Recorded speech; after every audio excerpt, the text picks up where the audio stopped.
ang huling pangkat ay ang nasa ikalima o huling upuan. Alam naman ninyo kung sino ang inyong mga kapangkat? Opo! Kung gayon, pumilog kayo sa inyong mga grupo. Dito ang unang pangkat, dito ang ikalawang pangkat, doon ang ikatlong pangkat, ang ikapat ay doon, at ang ikalimang pangkat ay sa ulihan.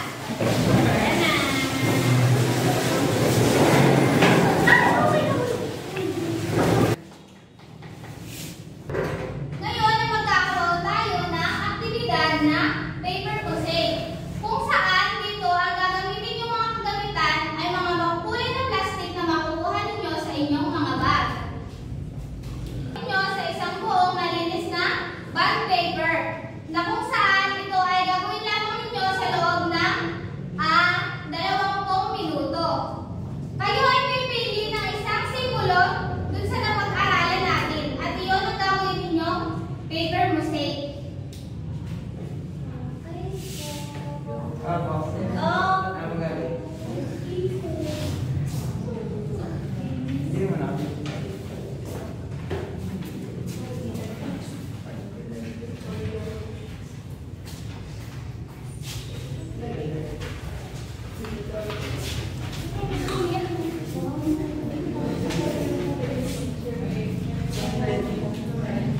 Ganito ang isang halimbawa ng paper mosaic. Nakikita ba ninyo? Yan. Ganito ang isang halimbawa ng paper mosaic. Maaari na kayong gumawa.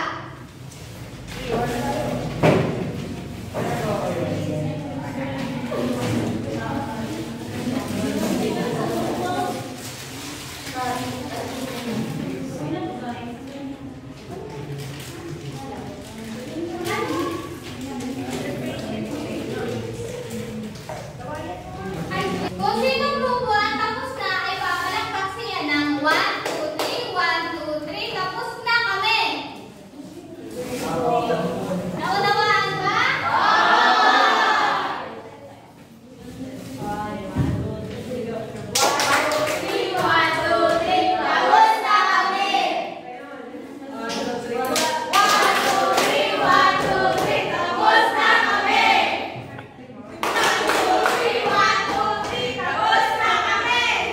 Yan, mahusay at tapos na pala ang mga bata. Ngayon naman, nagpipili kayo sa inyong grupo kung sino ang representatibo at papaliwanag dito sa unahan kung ano nga bang simbolo ang inyong napili at kung anong pinapahiwatig dito sa musika. Naiintindihan ba ninyo? Opo! Sino sa unang pangkat? Sige, Grisha, dito ka sa unahan. Ngayon ay pakinggan natin si Grisha. Ang simbolo po na aming ginawa ay tinatawag na half-rest o kalahating pahinga. Sumisimbolo po ito sa musika na ang ibig sabihin ay katahimikan. Yan, palakpakan natin si Grisha. Dito naman sa ikalawang pangkat.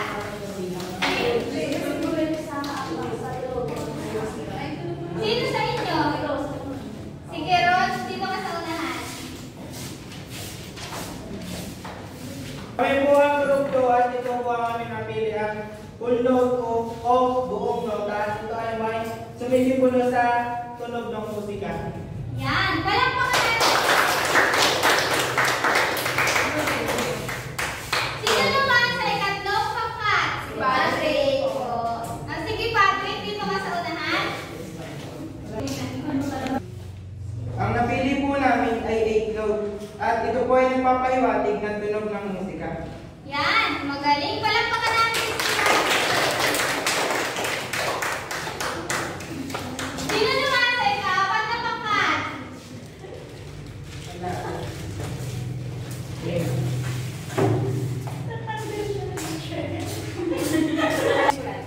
Kami po ang ikaapat na pangkat at ang napili po namin simbolo ay quarter rest. Ito po ay may isang beat sa musika.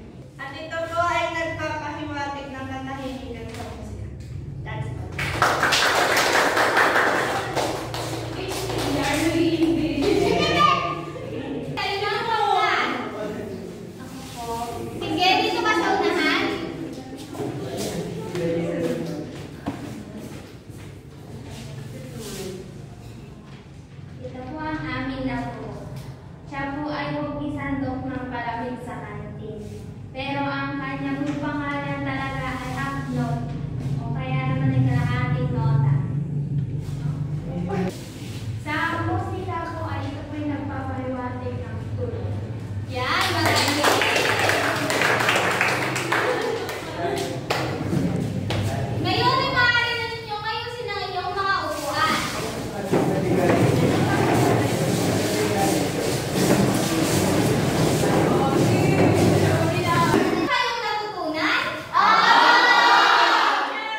Ay, meron naman tayo ilang simbolo sa nota.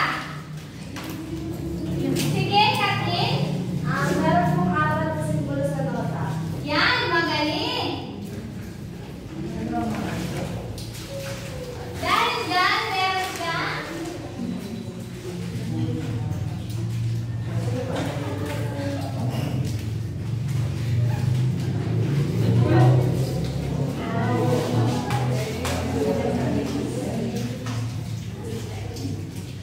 maaari niyo bang isa-isahin ang mga nota sa musika?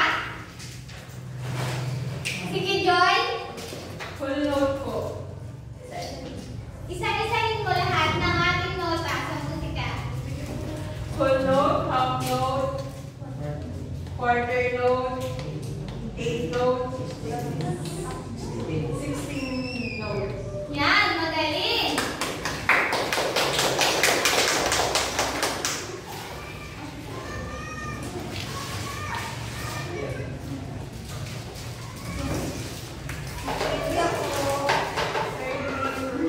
Ano naman ang mga simbolo natin sa rest o pahinga? Si Kuya Eliza. Ang mga simbolo po natin sa rest o pahinga ay tinatawag na full rest, half rest, quarter rest, 8 rest, at 16 rest. Yan, magaling.